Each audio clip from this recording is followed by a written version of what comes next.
Hi guys, and welcome to this week's video tutorial. Today will be the 13th part, the second last video in the series on same direction cannons from dubious positions and how to attack them. Again, I would like to thank Master Xiangqi and Grandmaster Xiangqi for their permission to do this series of videos. So without further ado, let us begin. Central cannon, same direction cannons, file chariot, deferred chariot variation. Red goes and develops both horses as proper horses, which is very encouraged. And this would be the dubious move.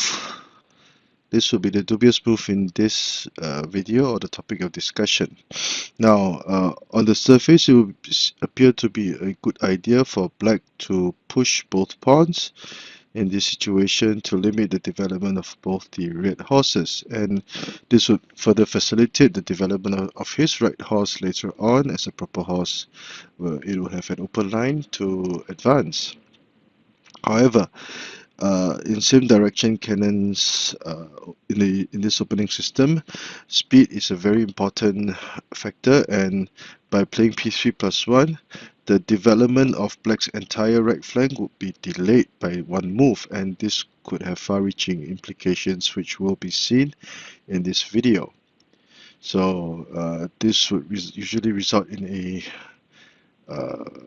a very awkward positioning or awkward formation for black, and red's primary target would be to counter this, to attack this flank.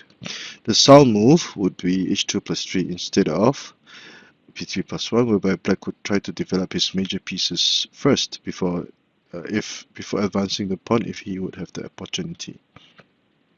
Now, red would usually counter with c8 equals to 9. This was a continuation to allow the development of his chariot, r9 equals to 8.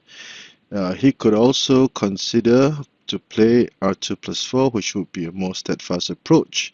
r2 plus 4 would be a usual counter or usual tactical combination in similar situations, whereby red would use his chariot to trade pawns where they'll be pushed, so to allow for development of his horses later. The speed of this game would be greatly decreased, and it would be a much slower but firm game for both players. Usually black would counter with r9 equals to 8, r2 equals to 6 to avoid trading material, so that red could still push the pawns. Black would usually attack in this manner, and red would adopt the screenhouse defense formation to play c5 equals to 3 later on, and black could counter with c2 equals to 3 for a very intense and complicated variation. It will appear that red would have the slight advantage, but black would not be short of tactical opportunities. So r2 plus 4 is considered to be another viable option for red. But in this board, we will be discussing red playing the 5-9 cannons with c8 equals to 9. And black could continue with c2 equals to 3 as a continuation of p3 plus 1 earlier on to attack this horse. Now, this was black's attempt to deliberately intensify the situation on the board, so that he would hope that he could look for opportunities to exploit. Now, if red sought stability and chose to play h2 plus 3, black would develop the chariot to riverbank, trade chariots, and black's double-headed snake pawns would now be destroyed. Now, this would not be favorable for black because of the presence of the chariot on this flank. Now, the red horse would get development. Once it developed, this cannon will be protecting the horse over here, so it would not have to worry about attacks by the black chariot over here. And red, after trading pawns, this chariot would now terrify the black horse. If it moved away, the elephant would be in mortal danger because the black's edge cannon would have prevented the elephant from moving to safety. So black's entire right flank will be under attack, and this will not be favorable for black. If let's say r8 plus 5, red will simply capture the pawn because the horse was protecting the chariot. So h2 plus 3 would not be a good idea, and black would try to intensify the situation with c2 equals to 3. And red, instead of playing a prophylactic move against black's p7 plus 1, it would be advised for red to simply develop his chariot because this would be a contest of speed. It will also be a continuation of his previous two moves, and it was the natural and correct thing to do. Now, if let's say black tried to play r2 plus 4 to prevent p3 plus 1 from happening, his moves would not be tightly knit enough. Black would have r9 equals to 8 to offer a trade of chariots to fight for the initiative, and red will be thrust in the dilemma. So that is why r9 equals to 8 is advocated. And black will play h2 plus 1 to develop the horse to the edge file, and this would be in fact a move made out of desperation, because if he did not, red's r8 plus 8 would simply be too much for black to handle. Now, if let's say p3 plus 1 was played, it will appear that black would start attacking, but this will only be a short-lived moment of euphoria, because red would play r8 plus 8, p3 plus 1, and red would simply retreat the horse to safety and protect the elephant. And afterwards, the red chariot at this point would have sealed off the entire right flank, and black would be in all sorts of trouble. He would be faced with the plight of losing material, because red could simply play c9 equals to 8 to capture the horse, and black would be in all sorts of trouble. So p3 plus 1 would only result in a short-lived moment of euphoria for black, and h2 plus 1 would be advocated. Incidentally, this would also be the position of discussion for this board. There were two main variations that were listed in this situation. The first would be r8 plus 5 for red, and the second would be c9 plus 4. Now let us discuss variation A, whereby r8 plus 5 is played. Now this is a very aggressive approach, whereby red will immediately target black's attack on this flank by pushing the chariot across the river to do some damage. This will be a very proactive approach, whereby red will fight tooth for tooth and refuse to back down. And let's say if he played r8 plus 4, this would be slightly soft, because red would have c3 plus 4 for attack.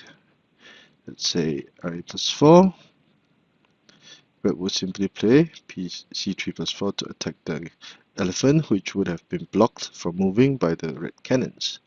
So red would actually suffer in this situation.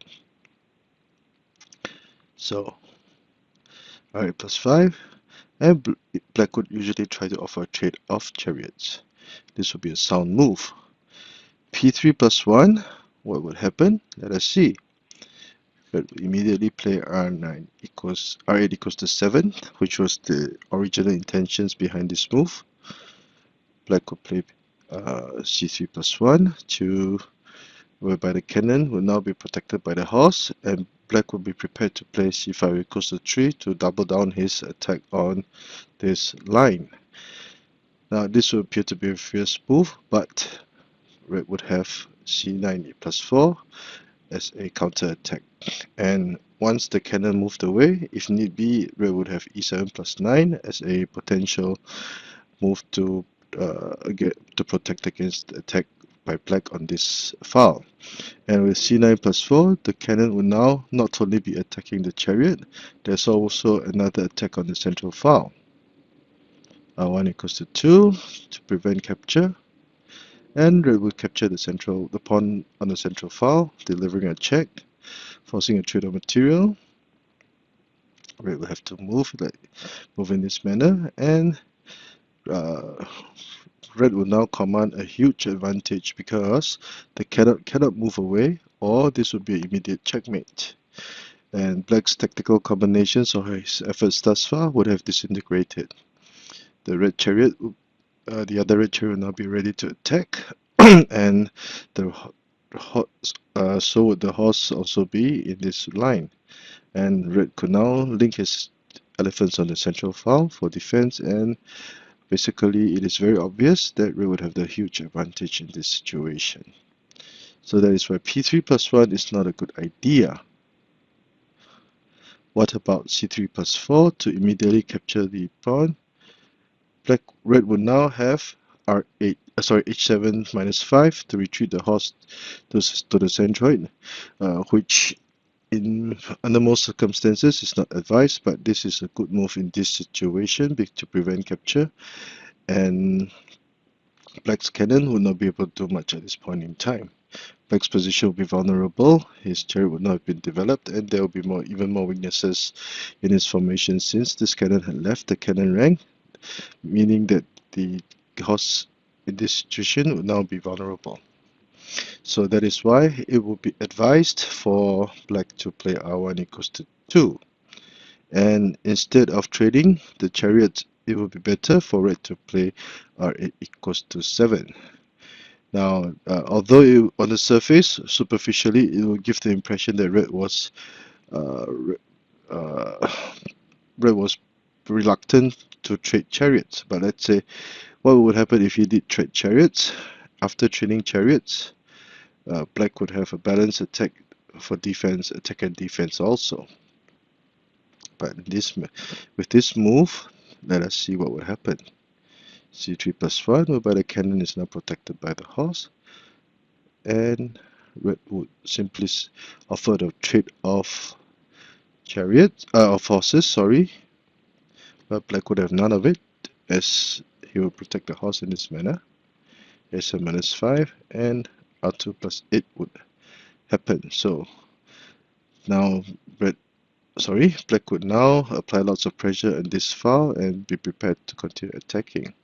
Black could also consider playing c5 equals to 3, whereby he would double down his attack on this file, threatening to capture the elephant, or trade this cannon for this horse and gain an elephant in the process, and there will be also attack with the cannon with the chariot over here. c9 equals to 7. Black would simply play r2 equals to 4 to block the horse from protecting the elephant. And after trading material, red centroid horse is trapped and danger lurked everywhere, and that is why r8 equals to 7 would indeed not be a good idea. Now, the resilient characteristics of the 5-7 cannons, this is known as 5-7 cannons over here. 5-7 cannons was underappreciated by red, and that is why black would actually come out tops in this variation if red did not counter correctly, and that is why in variation A, r8 plus 5 is considered not to be a good idea. The suggested or the recommended move would be to play c9 plus 4, whereby the chariot would not advance, it will still be protected by the horse, and instead red would use his cannon to do damage. Now, this would be variation B. Now, in variation B, black would usually offer a trade of chariots, otherwise the cannon would be captured. If let's say h1 plus 3, there's always the central pawn that could be captured. Okay, so let's say h1 plus 3, black would play r8 plus 6 to double down his attack on this pawn rank. h3 plus 5, threatening the horse, and again threatening the horse. A check, trade of material, but red is prepared to gain material. So h1 plus 3 is not a good idea because of the fact that he had underestimated red's attack on this rank. h1 minus 3 would even be worse, because r9 c9 equals to 7 would happen, as red would now use his cannon to attack the black horse, and also pin this cannon indirectly. Let's say h1 plus 3 was moved. Again, red would play h8 plus r8 plus 6 to have the initiative. So that is why it would be better for black to offer a trade of chariots. Now, black could make this very nice move instead of accepting the trade. So this would place black in a dilemma. Now, the red cannon was now threatening the elephant, and it would be better for black to sacrifice the elephant and offer a trade of accept the trade of chariots. If c3 equals to 4 were to happen, after trading chariots, this chariot will now go into action, and black would now red will use the cannon to block the horse to prevent it from developing, and red will now offer trade of pawns to develop his horses as part of his tactical combinations. Now, if black offered to trade chariots, it would be, let's say, if black offered to trade chariots, after trading chariots, red would have the 2-pawn advantage going to the late mid-game phase or the early end-game phase slightly later on. This situation would also be favorable for red. So c3 equals to 4 is not a good idea according to the authors. a7 plus 3, delivering a check, forcing the advisor up, and trading chariots.